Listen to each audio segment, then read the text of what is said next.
ቦግ ብሎ ለሚል ሳይሆን ባህል የሆነ ሐሳብ፣ ቃል፣ ጅማሮ፣ ድግግሞሽ ባህል እየሆነ ሲሄድ የምናስበውን በደንብ የለበሰች ለአይን የምታምር የምታጓጓ በቂ ምግብ የምታመርት በቂ ዝናብ የምታመርት ሀገር ለመፍጠር በእጅጉ የሚያግዝ ይሆናል።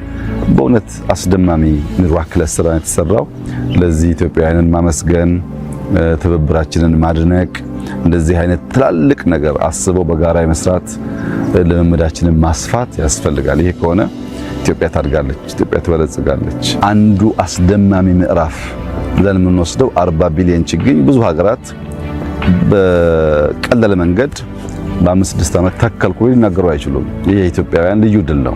ከኛ በላይ ትላልቅ ፖፑሌሽን ያላቸው ሀገራትን ቢሆኑ የተለየ ሪሶርስ ሳያስቀምጡ ሰው በገዛ ፈቃዱ ጊዜውን ገንዘቡን አውጥቶ ለነገ ኢንቨስት የሚያደርግበት ልምምድ እምብዛም የለም።